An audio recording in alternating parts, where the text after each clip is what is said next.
Hello everyone and welcome back once again to my channel. As you can see on your screen right now, we will be flying a brand new aircraft today.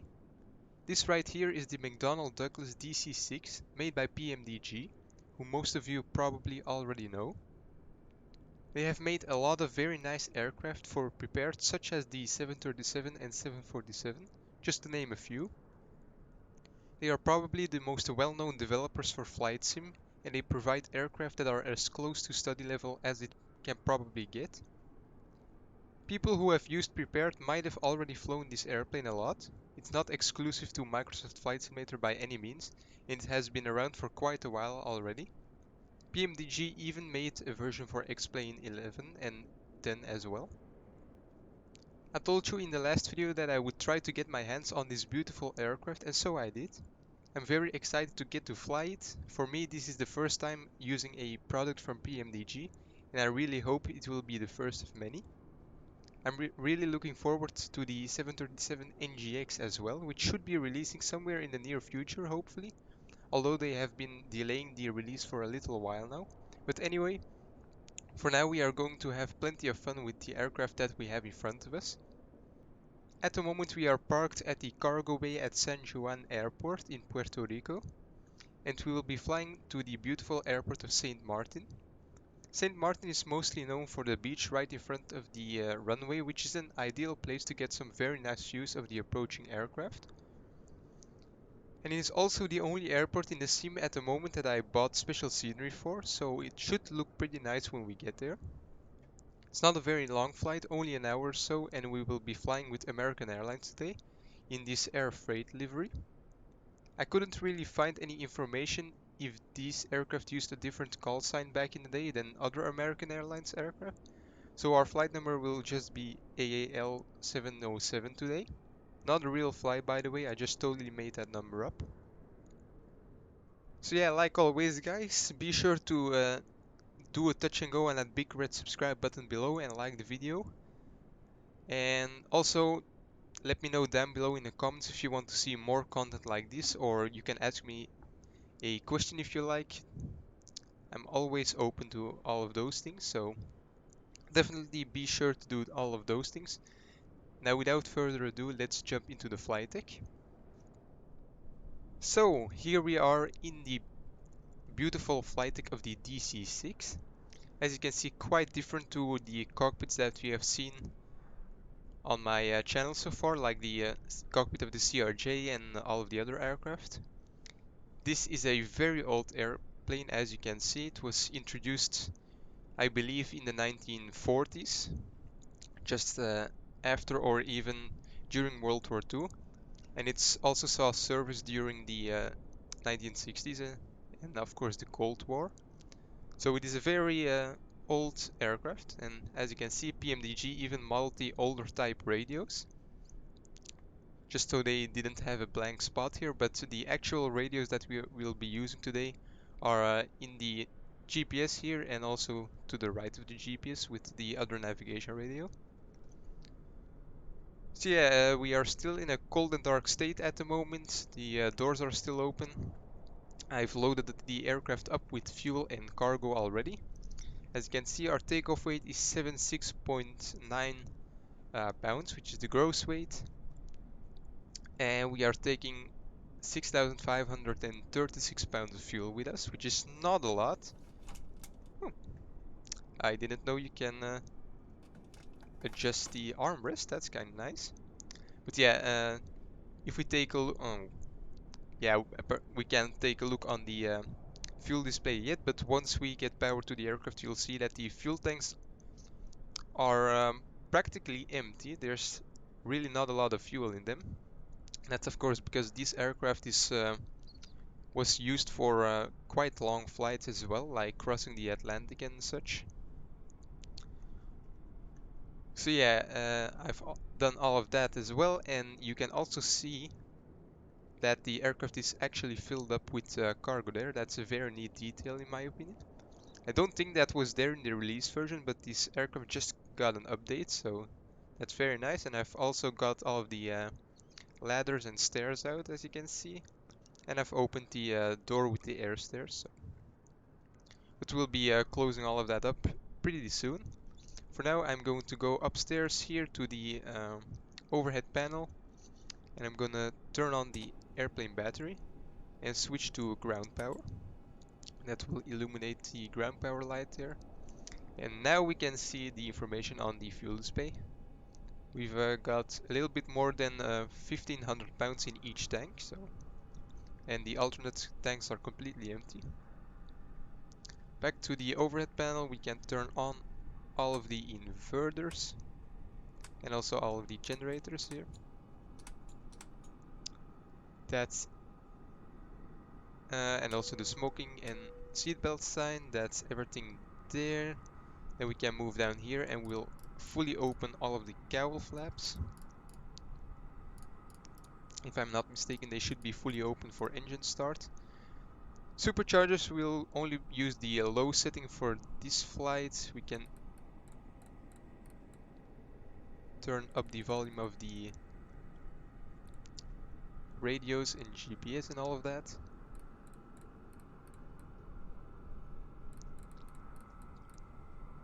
Like so. Then down here, the fuel selectors can go to the main tanks. Like so, and that's all for now, I think. If I forgot anything, the flight engineer will definitely take care of that. Oh yeah, we can also set the pressurization real quickly. So, according to sim brief here, our cruising altitude will be flight level 130 or 30,000 feet, since I'm not really sure if we'll have to change to the standard setting. So I will set that altitude right here. This will ensure that the aircraft will pressurize itself. So as you can see, the cabin altitude needle moved with that. So what that means is at an altitude of 30,000 feet, the cabin altitude should be 3,000 feet. So once we start climbing, you will see that this needle will show a positive climb rate, and you will see that the differential pressure will start to rise, and also the altitude, of course. So yeah, before we let the flight engineer take care of all the rest, we will first program our flight plan in the GPS here. So our departure airport is Tango Juliet Sierra Juliet.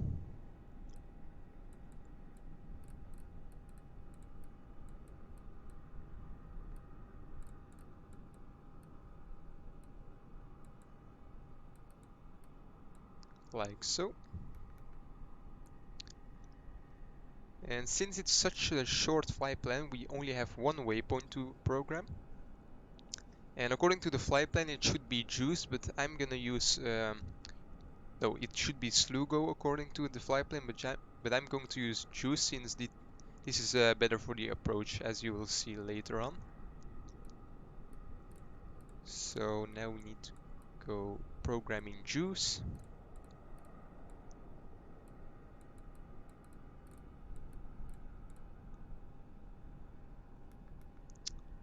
And now it's a matter of seeing which one it is. I guess it's this one.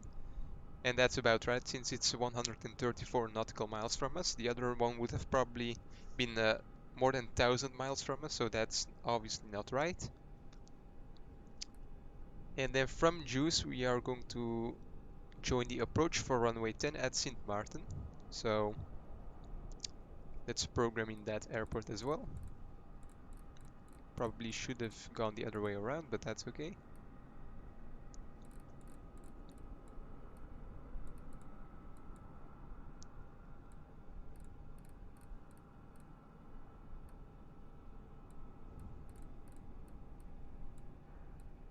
And there we go, Princess Juliana International Airport at St-Maarten. Then we are going to go to procedures and we'll select our departure for today, which will be the, let's see here, the Jets 1 departure.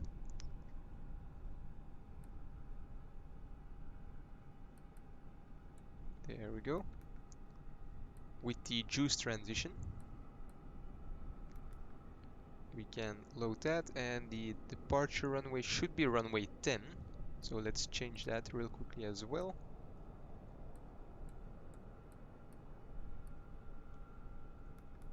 And then we can load that in. And we'll also select the approach right away, which will be the VOR Zulu for runway 10, which is already in there. And we'll set our transition to juice instead of Dande, like so. And the reason why I chose juice instead of Slugo is because Slugo isn't a initial waypoint for the approach, and juice is, so we're not using any arrival for today, since when you use an arrival and the VOR approach at St-Maarten, you just get a really weird flight plan, since both the approach and the arrival share the same waypoints, but it's just a very weird flight plan when you try to use it. So yeah, that's why we are just going straight to the approach, and we're not going to activate it yet, we're just going to load it. So if we go to our flight plan here, we should be able to scroll. No, that's not what I wanted to do. There we go. Those are the waypoints for the approach.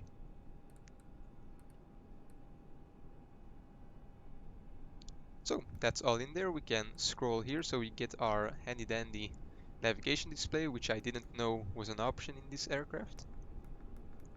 And if we zoom out, we can see the flight plan there. But for now, we can zoom in just a little bit. Yeah, now that we've done that, we can finally let the flight engineer do his thing. Cockpit preflight. Completed. Voice recorder. Tasted. Oh yeah, we can also close up the doors now. Auto and position. Fuel and fluids. Checked. Pressurization. Set. And the mechanical stands can be removed as well. Checked. Radios. Checked. There we go, the stairs are being retracted, and as soon as that's done, we can close our flight deck door here. Like so. Closed. Door warning lights. Nope, nope, nope, nope, nope, nope. We want to close that door. Like so, okay. Seat belts and pedals. Adjusted. Throttles. Set to idle. Propellers. Forward and 3.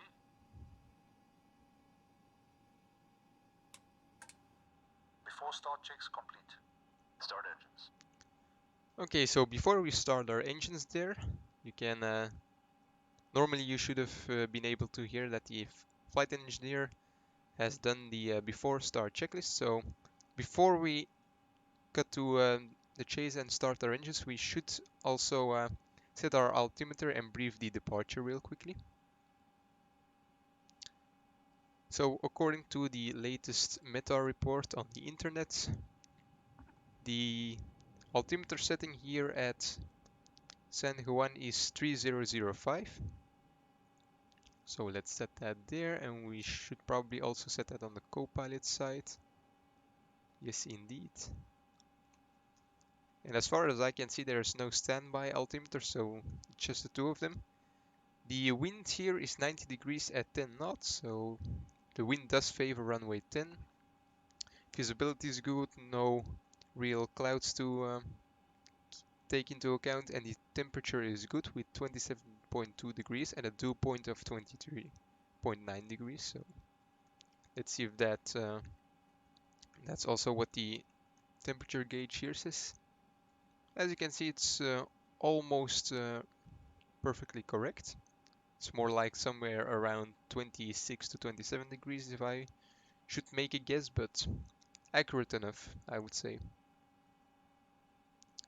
So now as for the departure, this right here is the departure that we are going to fly. The Jets 1 departure from runway 10.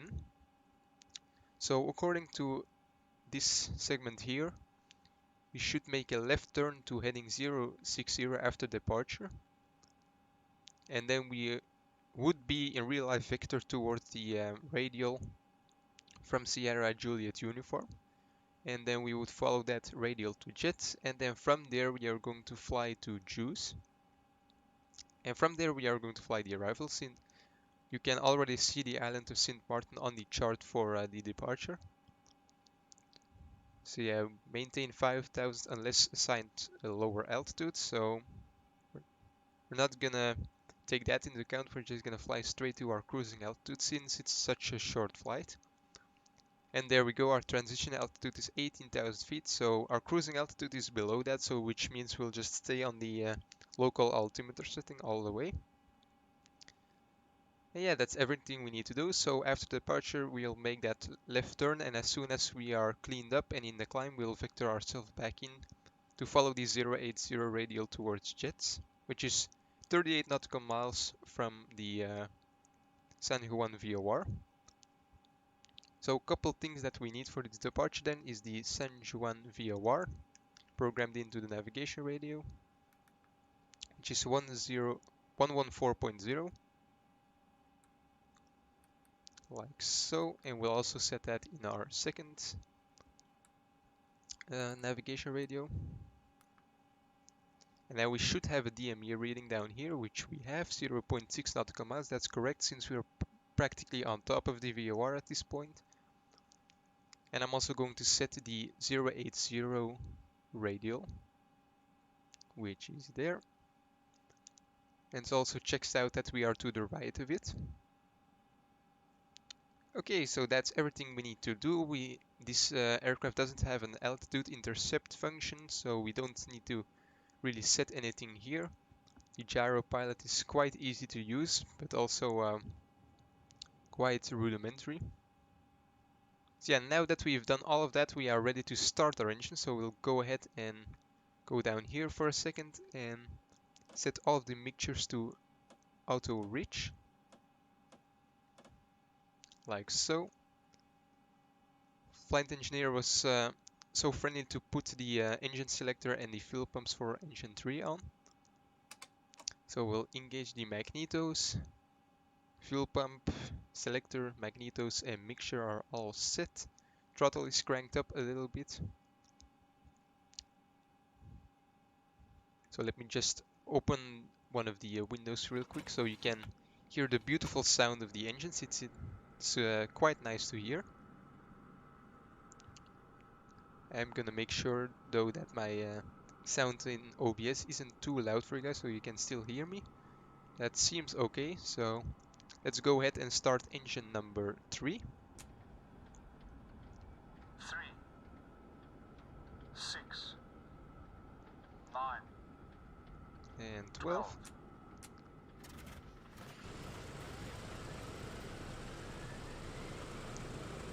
There we go, we have a good engine start on engine number 3.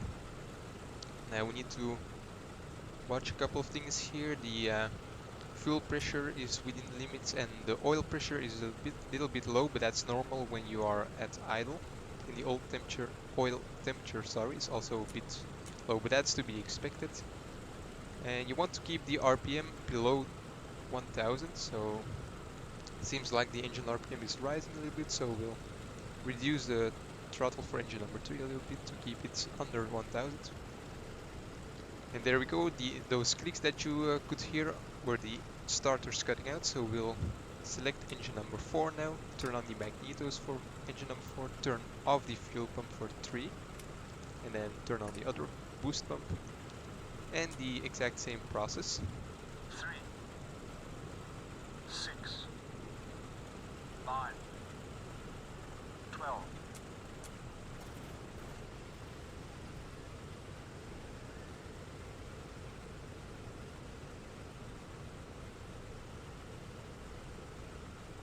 Okay, so for some reason I couldn't really hear the audio there. It's kind of weird. But we do have a good start on engine number 4 as well. Again, we have fuel pressure, oil temperature, and oil pressure, in the other way around. And we'll reduce the throttle on engine number 4 as well. Now for engine number 2. Magnetos on, fuel pump off and boost pump on. 3, 6, 9, 12. There we go. That engine I could hear. And we have a good start on that engine as well. You can see it spinning over there. And same thing here, keep the RPM below 1000. Starters were cut out there. We'll wait for the prime and boost pump to cut out as well. Like so. And then for the last engine, once again the same process. 3, 6, 9, 12.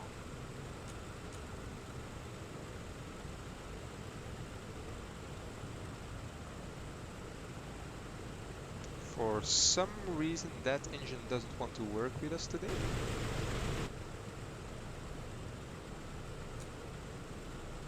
I wonder why that is. Let's see here, the CO2 thing is not pulled out or anything, so ignition is set, engine selector to 1, fuel pump is on, so really don't know why that engine doesn't want to start for us today. Mixture is set as well. Let's go to the engine maintenance here. It says the engine's health is pretty good, so we'll just try it again, maybe just the realism kicking in. 3, 6, 9, 12. There we go. So yeah, sometimes these engines can be a little bit hard to start, even though you do everything right and you use the correct steps. But yeah, radial engines were notoriously difficult back in the day. So yeah, we have 4 good engines now, so it wasn't that hard. I often see people on YouTube forgetting all sorts of steps, like not turning on the ignition or anything. But it's actually not that difficult, at least not for me. That was the first time that an engine didn't want to start from the first time, but we managed to get it online anyway. So start selector to off, the boost pumps can go to off as well, but we'll turn those back on right before departure. Everything else is set where it needs to be, so we'll let the flight engineer do the after start checklist. Start selected, boost pumps. Off and off. Battery switch. Plane benching. Generators and inverters. Checked and on. Emergency lights. Armed. Ground power. Removed. After start checks complete. There we go. After start checklist complete, that means we can push back. So let's see here on the crankshaft where we need to go to get to runway 10. So it seems we are going to push back here, then make a left turn, then another left turn onto taxiway Papa, and then onto hotel until we get to the threshold of runway 10. So that's what we are going to do. The nice thing about propeller airliners like this is that they can power back themselves and don't need any pushback truck or anything like that. So that's exactly what we are going to do now. I'm going to release the parking brake here, engage the reversers, or put the propellers in reverse rather, and then I'm going to slowly increase the thrust. And there we go, the aircraft is now going backwards. We can also turn just a little bit here.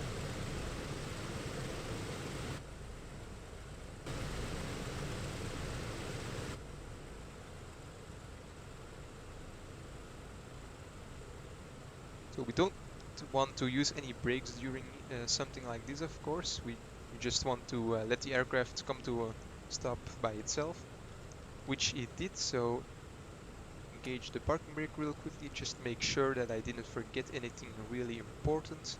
The flaps will be set in a moment by the flight engineer, so yeah. For now we can just go right ahead and taxi to the runway.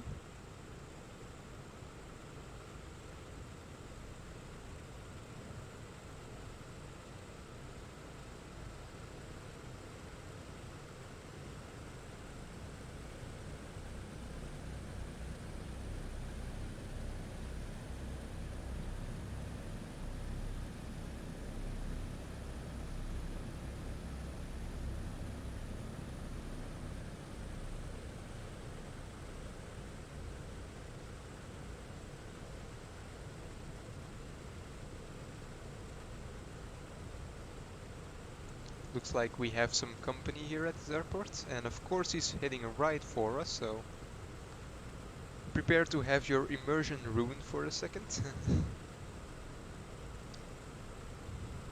He's probably gonna stop for us, but we are just gonna drive straight through him.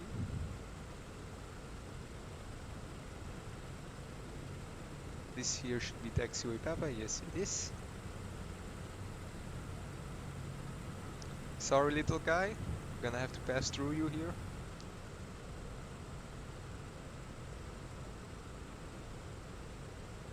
And now we need to make a right turn onto taxiway hotel.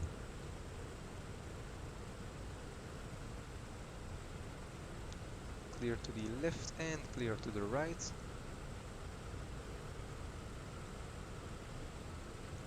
This aircraft is quite nice to handle on the ground, I must say.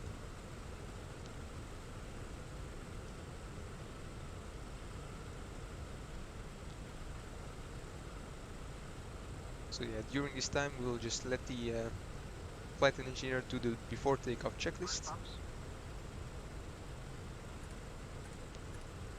Boost pumps on low. Fuel selector and crossfeed. Main tanks and crossfeed off. Autopilot and carbeat. Off and cold. Hydraulic system. Down, forward, pressure and quantity checked. Okay. Flaps 20.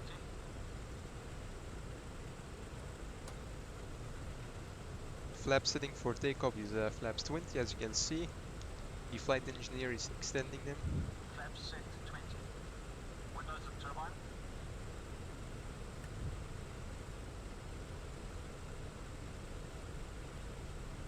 Closed and on. Controls. Dust lock released. Free. Detonator. On. Mixture and cowl flaps. Bridge unlocked. Set. Transponder. On.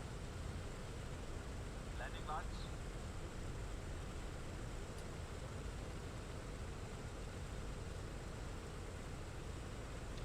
So now that the gust lock has been removed, we can Extended do a and on. quick check of the flight controls. Before takeoff checks complete. Before takeoff checklist are complete, so that's great. Landing lights are set. And once we get to the threshold of the runway, we'll also check our V-speeds for today, which you can see on the placard on the overhead panel there. Oh yeah, we also forgot to close the windows, so thanks flight engineer for taking care of that. That's something that could have been a bit awkward if we try to take off with an open window.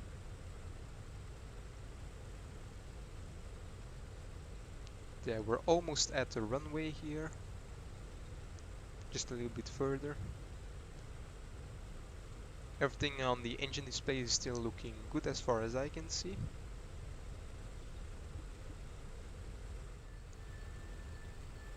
So let's stop here for a second. You can hear the beeping of the brakes, which is quite a nice detail.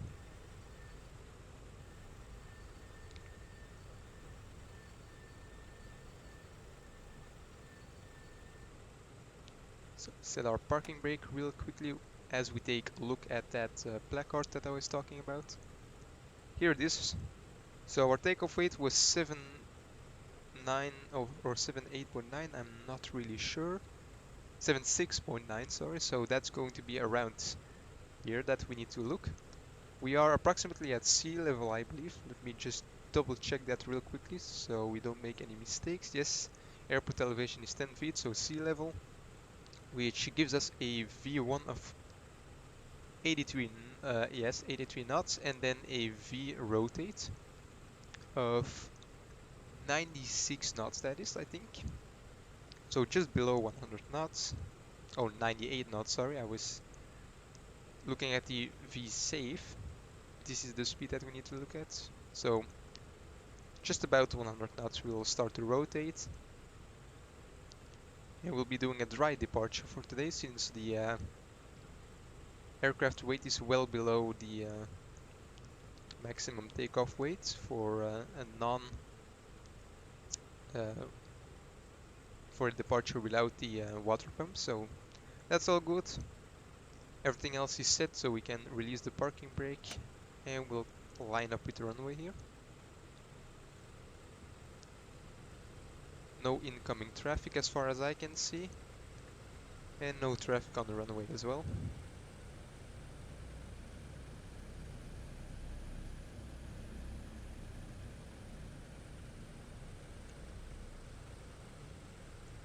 So just to remind you guys, on departure we'll turn towards 060. Once the aircraft is all cleaned up and we are in a steady climb, we'll start to vector ourselves in for the radial here from the San Juan VOR, and then we'll fly towards jets.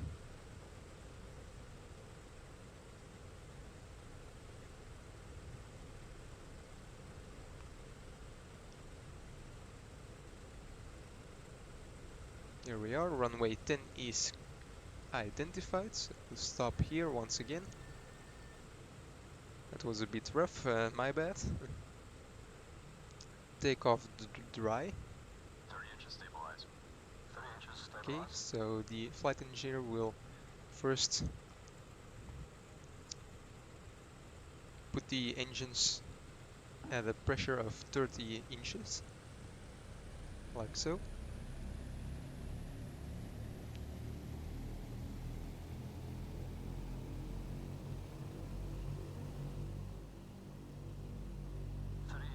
Stabilized. Cal flaps. Cal flaps. Cal flaps set. Full power, please. Going full power.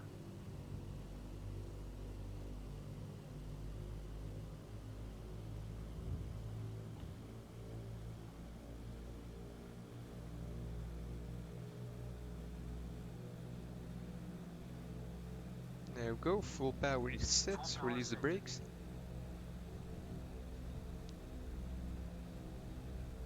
Airspeed's alive.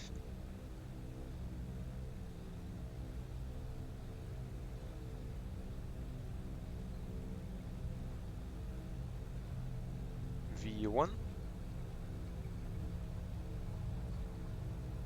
Rotate.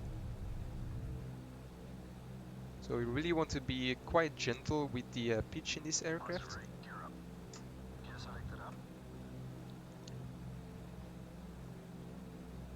So you don't want to pitch up too high, you want a relatively good acceleration until you are at 165 knots. So we'll trim down a little bit now. Flaps up. Flaps going up. And we'll start making that turn towards 060.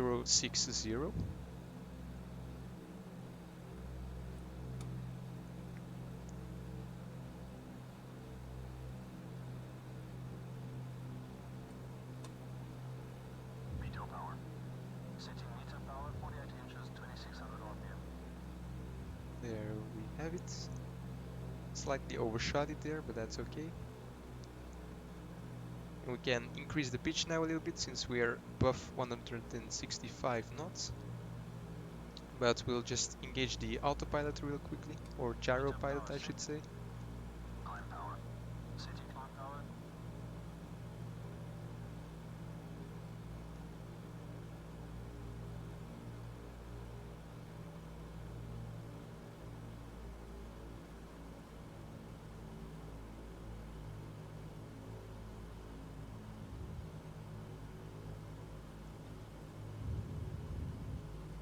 Climb power set.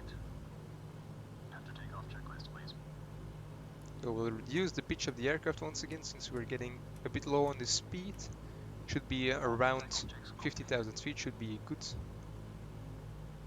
And the flight engineer has taken care of the thrust for us. It has set climb power for us. And in this aircraft they seem to have a bit of a different approach towards landing lights since they already turned them off, but we are still well below 10,000 feet. So I don't know what's up with that. Maybe the regulations were just a bit different back in the day, but yeah. So like I said, we will be vectoring ourselves towards the radial once the aircraft is cleaned up, which it is right now. So we'll start heading towards that radial.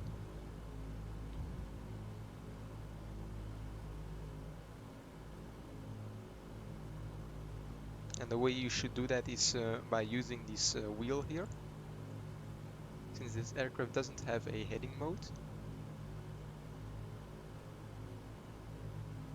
So there we go, that should be a sufficient intercept angle.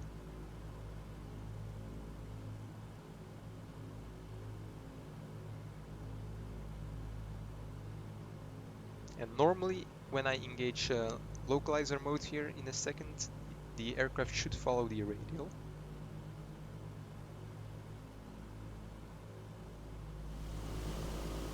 There we have the airport.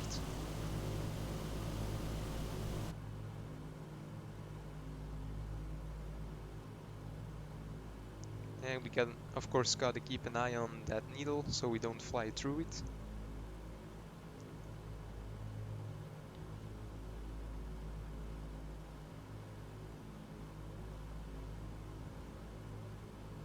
There we go, we are slowly intercepting it right there.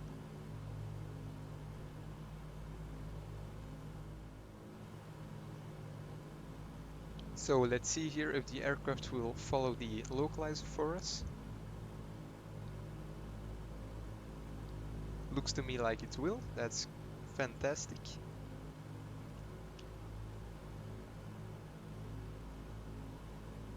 So while it's doing that, we can take a look at the engine displays here, since taking care of the engines was a very big part of flying this aircraft back in the day. So fuel pressure looking good, the oil pressure and oil temperature are both in the within limits.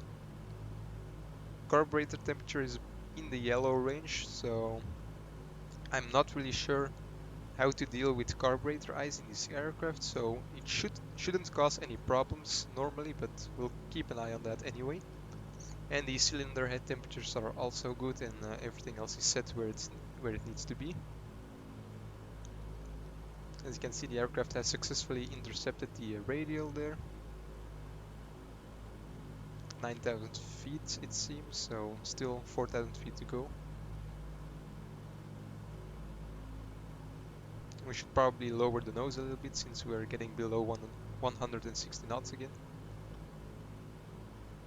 And as soon as we get to our cruising altitude, we are going to start planning our descent back down, since it's such a short flight.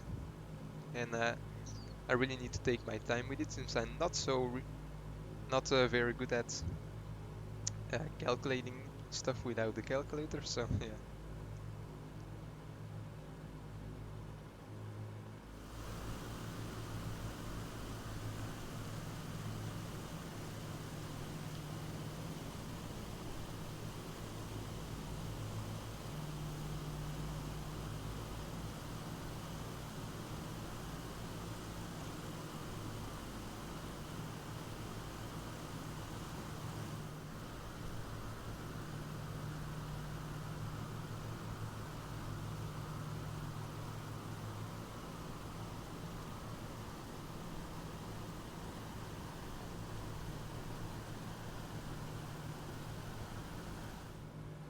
So what we can also do now is we can switch over to GPS mode here on the GPS. So now the aircraft should follow approximately the same course, but it will follow the GPS now instead of the VOR that I've programmed in.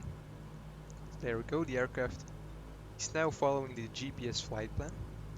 And we have 800 feet to go now, so we'll start reducing the climb rate a little bit. but not too fast for the passengers, of course, or the cargo, I should say. But cargo aircraft can also sometimes transport some passengers,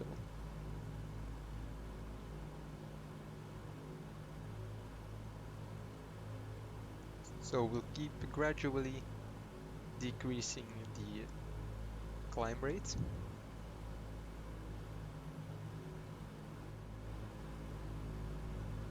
And there we go, engage altitude, hold. So now the aircraft will level off. And as you can see, the speed has started to increase. We'll wait a couple of seconds or minutes before we let the engineer do his cruise checks. And fasten seatbelts can go can go off for a while. Can't really speak today, it seems. Fuel is still looking good. We have not burned that much of fuel yet. So now seems like a good time to already start briefing our arrival, or approach rather. So we'll take a look at that here. This is our approach for today. Like I said, the VOR Zulu for runway 10 from Juice, so which means we will be flying from Juice towards this point here, then make a right turn towards Uluba, then to Debir. And at Uluba we need to be at 1600 feet, which is quite low, but that's completely normal for this approach. After Debir we'll start a gradual descent to our minimum altitude of, let's say, 500 feet today. I don't really know which one of these two to use, but we'll assume it's the 5000 feet altitude.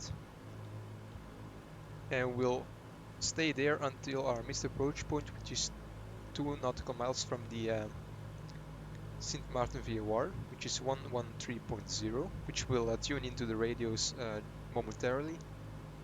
And transition level or transition altitude is 5000 feet, but we don't need to take that into account. Missed approach, in case of a go around, we'll track 180 degrees and climb to 4000 feet. And we should pass 2600 feet within 10 DME. And then we'll turn left direct to the Papa Juliet Mike VOR, and where we would theoretically hold, but I have no idea how to do that in this aircraft, so we'll assume that we won't have to go around during this flight. Briefing the missed approach thing is just a formality, more like.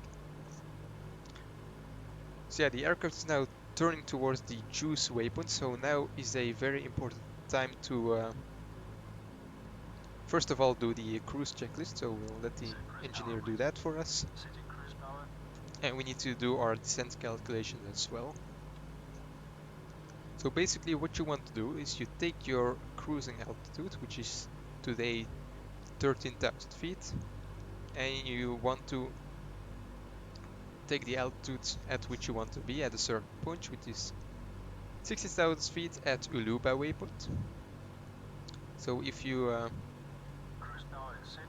take that 1600 feet from 30,000 feet, you get, let's see here, 11,400 feet, I believe. Yes, that's correct. So at a descent rate of 1000 feet per minute, which is the descent rate you want to use in this aircraft, it will take us 11.4 minutes to descend. And with this aircraft you want to use a rule of thumb of 5 nautical miles per 1000 feet, which means you want to do 11.4, which is the amount of minutes, times 5, which gives us 55 plus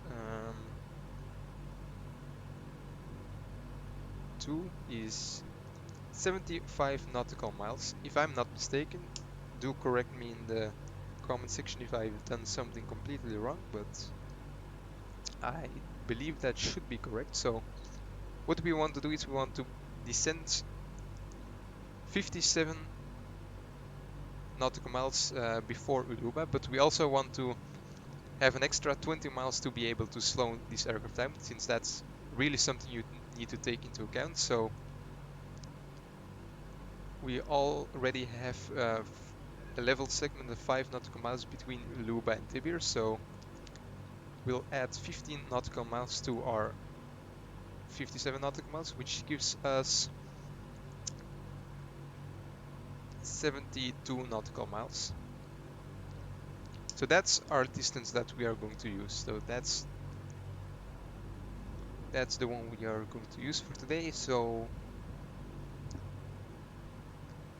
we are probably going to use the juice waypoint as our reference for that. So the juice waypoint, let's see here, is 21.8 nautical miles away from Uluba, so which means we need to take that from the 72 nautical miles, which gives us 50 nautical miles from Uluba, which is a nice round number, but that's the distance at which we need to start our descent, so quite some calculations there that we need to do. So once this says 50 nautical miles, we'll begin our descent towards 1600 feet. So that's what we wanted to get.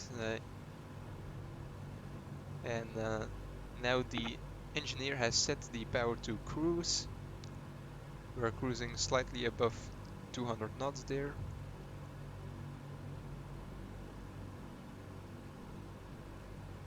And I'm also going to set the next VOR now, which was 113.0.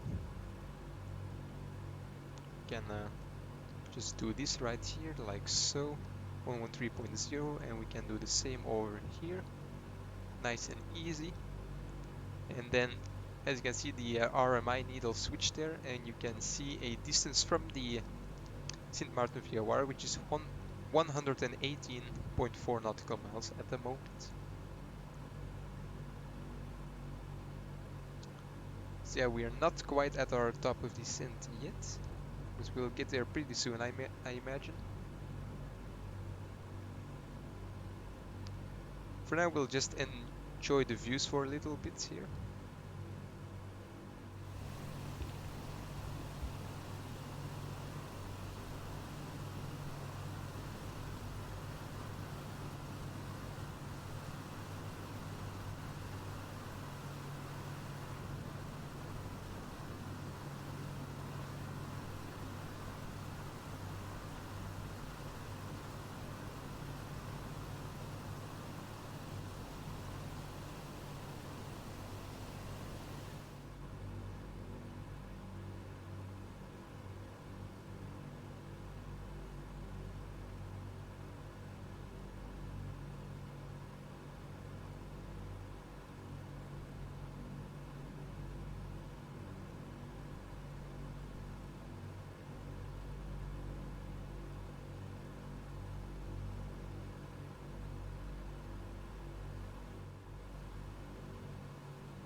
So guys, welcome back once again to the flight deck. As you can see, it has become a bit more bumpier on our way to St-Maarten, but that's quite alright. And we are now 55 nautical miles from the juice waypoint, which means in 4.7 nautical miles to be exact, we'll start our descent towards 1600 feet, as per the descent planning that we just did. And I hope you enjoyed the views during the short cruise there that we had. I surely did. I think it's a very beautiful aircraft, and PMDG did a fantastic job with this aircraft, not only visually but also with the systems and everything that comes with it, like the sounds and the textures. Really a great aircraft, and I recommend it to everyone, even people who are used to flying jetliners, because I'm one of those people actually. I mostly prefer jetliners and a modern aircraft with VNAV and LNAV and all of that, but still I enjoy an aircraft like this, and that's in part thanks to the artificial flight engineer, or automatic flight engineer I should say. But even then I still occasionally like to fly some older aircraft, so if you're like me and you're also enjoy a good classic bird like this, I definitely recommend you buy this aircraft. I think it's still on sale if I'm not mistaken, but I could be wrong about that. So there we go, 49 nautical miles. We'll um, start our descent now. We want a descent rate of around 1000 feet per minute. And we leave the throttle at cruise power for now. We'll take care of that in a minute. So there we go, 1000 feet per minute descent rate, that's good. And let's go ahead and engage the seatbelt sign again.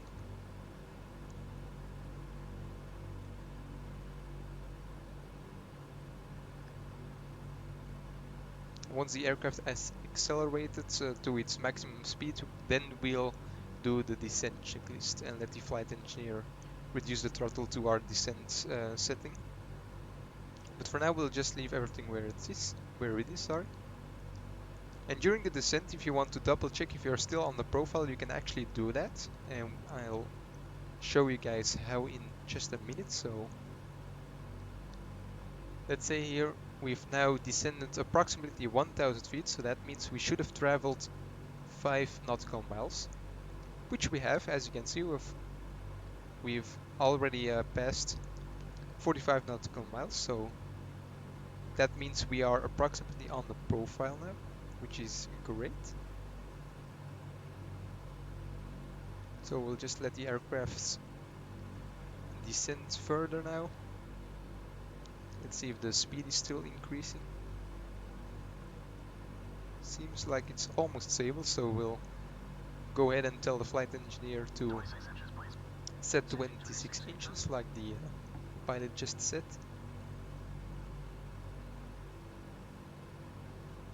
And he'll probably also increase the RPM a little bit now. Or maybe not. Yeah, we can press B again. Altimeter setting is still good. Engine low is low. Low. Descent checks are complete. Okay, there we go. Descent checklist complete. You will see that the speed is now decreasing once again. We've descended 2000 feet, so that should mean 10 nautical miles, which is more or less correct. We've already covered the distance of 12 nautical miles, so we should probably increase the descent rate just at that, not too much.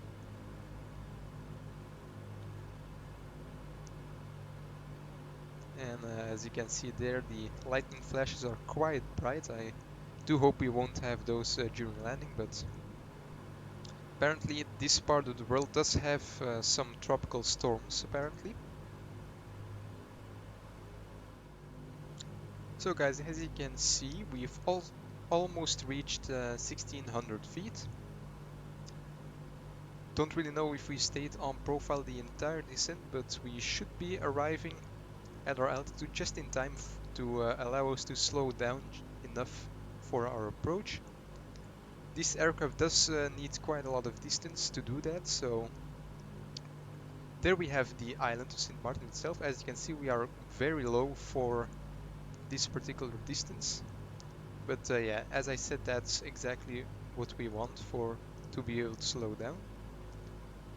And this particular approach just mandates that you descend towards a low altitude like this. There we go, we are almost at 1600 feet there, so I'm gonna decrease the descent rate here. And I'm also going to take over from the flight engineer quickly and reduce or just leave the throttle there. You want about 90 BMEP for the to let the aircraft slow down. So that's exactly where we are at now. So we'll just leave that there. Meanwhile, keep an eye on the altitude here. We can decrease the descent rate even further until right about there. Just a couple more feet. And there we go, that's about close enough. So the aircraft will now level off and we will start to slow down, sorry. And our maximum speed to be able to deploy the flaps is, let's see here, 174 knots. So we need to get below that. So that's about somewhere around here. So once the speed indicator gets below that, we can start extending of the flaps, and from there the aircraft will start to slow down a little bit faster. So yeah, that's what we need to keep an eye on now, and the aircraft will just keep flying towards our approach path here. Can decrease the range a little bit. We're getting quite close now, and the speed is decreasing nicely. As you can see, not very fast, but that's normal in this aircraft. Not really sure why they wouldn't just use a lower PMEP. I do know that you're not supposed to go to idle with these engines, but it seems that we can still decrease the thrust a little bit more without causing any damage to the engines. Maybe it has something to do with the temperatures or oil pressures that you can't or you shouldn't decrease the thrust even more, but I don't know. Maybe PMDG will release a video on that and explain that in a little bit more detail. But for now, I'm just going to follow the procedure as per the tutorial videos from PMDG. Let's see here. Just a little bit more and then we can extend the flaps. How many miles are we away from the VOR? Let's see, 17.1 nautical miles it seems. Getting closer and closer. And we should also keep an eye out if the approach is actually activated, but it seems it will follow the flight plan without any problem.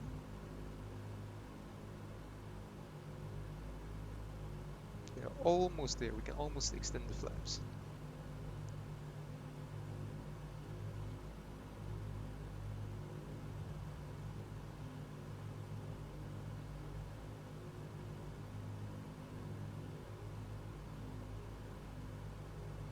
Oh yes, I should probably also set the right course for our approach, which is 096, which is right around there. There we go. Probably gonna have to help the aircraft now a little bit by increasing the RPM just a tad. We'll go to 2400 RPM, should help. And that's also the final setting for the RPM if I'm not mistaken. So as you can see, we're really getting close to the island now. Aircraft is about to make its right turn, or at least it should do that. And we're almost at our maximum flap extension speed, sorry, so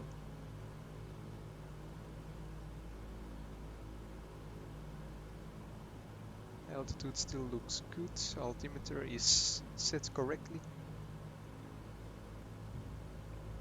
Let's see how this goes, right?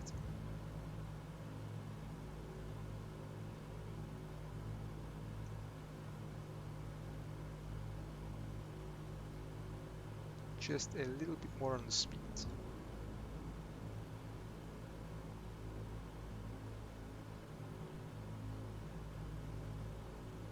And there we go, the aircraft is now going to make its right turn. That should also help with slowing down. So right about there should be good. Let's see if the flaps will extend for us. Doesn't seem like they are doing much. Probably because the aircraft still needs to slow down even more.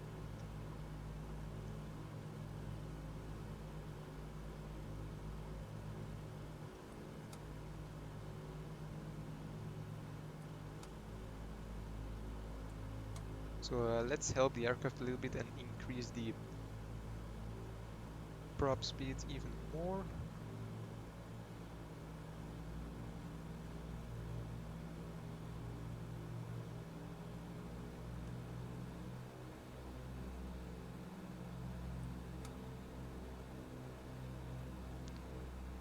So at this point the flap should be able to extend, but for some reason they just don't really want to do that.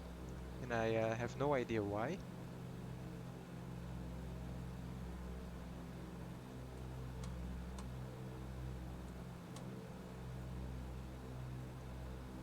That's a bit weird if you ask me. So let the flight engineer do the in-range checklist. Normal. Fuel booster pumps. And we're getting a bit low on the speed, so I'm just going to Fuel tank selectors. Mains on. decrease the crossfeed RPM again. off. Hydraulic bypass valve. Down. No smoking signs. So now, as you can see, the flaps are extending, but for some reason they didn't want to do that when I extended them myself. That's weird. And now all of a sudden they are reacting to what I'm doing, but they didn't do that a couple of minutes ago. So yeah, I don't know what's up with that, but it doesn't matter that much. We're now established on our approach, so we can switch over to VLOC again. As you can see, nav, now the aircraft is following the course towards the PGM VOR.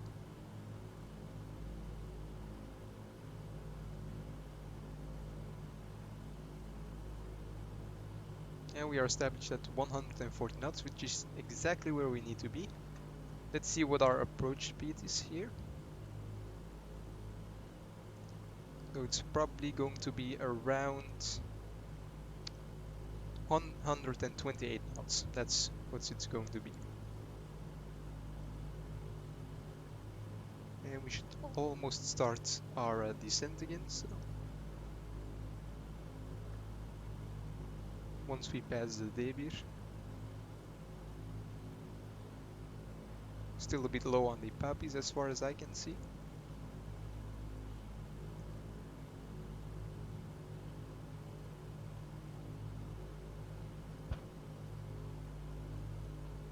And let me go ahead and start recording on the replay add-on that I have, in order to, so that we can watch the replay after this landing. Okay, so there we go. Disengage altitude hold and we'll start a gradual descent again.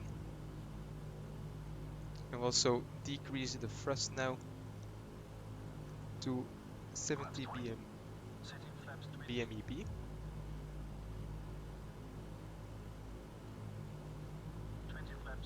Which is our approach setting, like so. Flaps 30. And I'm going to take over from the aircraft now, since it's not descending as fast as I would like to.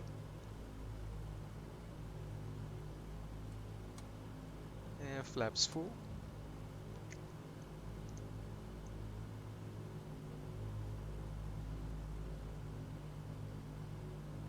Speed is decreasing nicely, as you can see.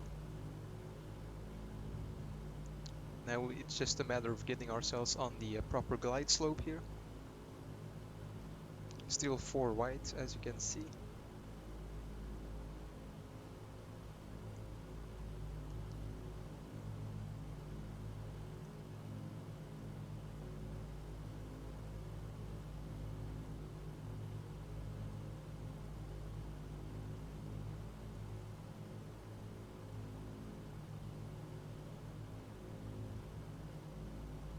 Speed is looking good at the moment.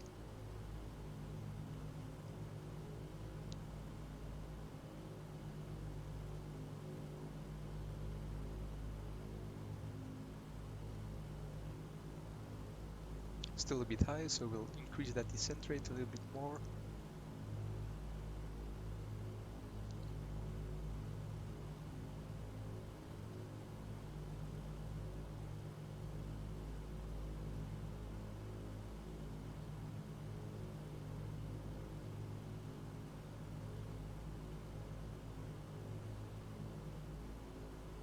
There we go, 1 red. And 2 reds, 2 whites. There we have all the people on the beach there. And start reducing the thrust to idle now.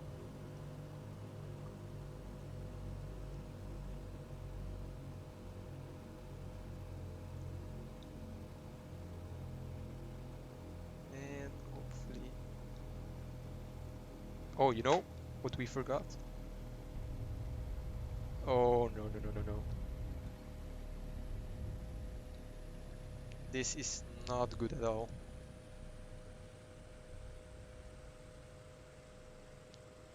So... That's dumb.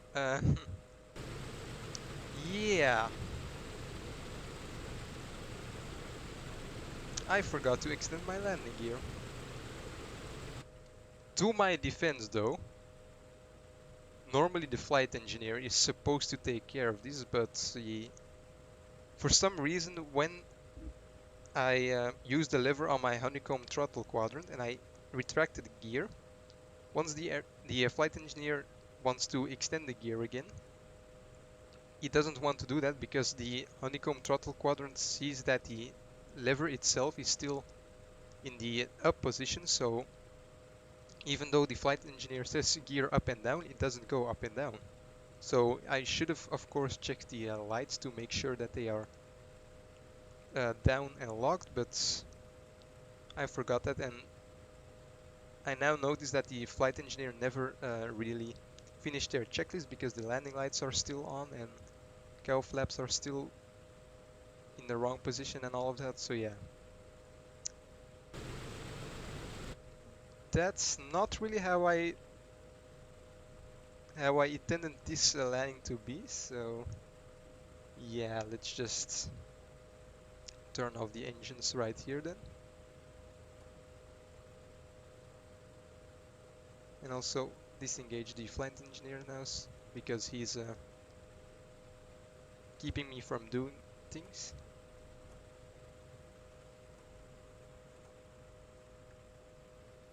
So yeah, this is our first crash on the channel. Not really proud of myself right now. I feel very dumb and I should have seen this one coming. I was like, why isn't this aircraft touching down? And I was like, okay, maybe just a little bit lower and lower and lower. And then I realized that the gear wasn't down, but it was obviously too late to extend it, and maybe I should have been able to do a go around, but I think it was a bit late for that, and before I knew it the aircraft hit the ground, and now we are here. So yeah, really hope that doesn't ruin my engines forever here. Oh no, engines are still green, okay, that's good. I did record the replay for this, but I'm not sure if I want to see it, to be honest. Like, it's not gonna be pretty, but at least I can show you how this replay system works. So here it is. This is the add-on that I use to watch my replay.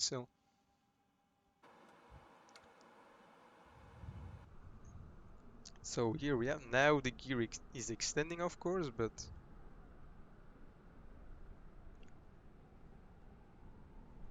a little bit late for that now, huh?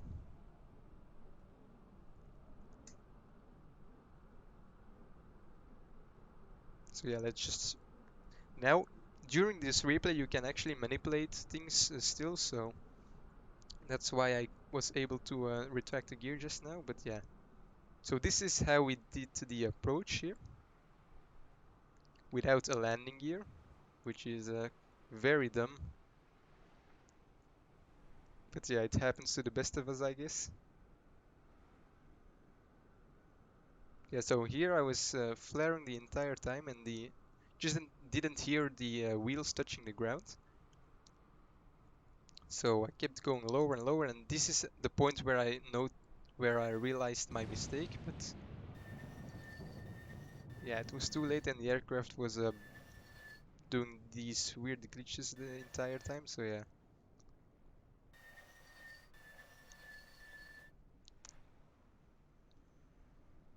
Failed landing to say the least, but I might be able to cheat just a little bit, to be honest. We could maybe do this and then stop the replay. Now, oh no. Of, the, of course the engines are off now, but damn. So yeah, that's not an option either. Normally, in a simpler aircraft and not a complicated add-on like this would actually work. You could try the landing again if you wanted, but now we're just gonna end up in the sea, so another crash. We don't really need to see that, I think. Let's just stop the video right here instead.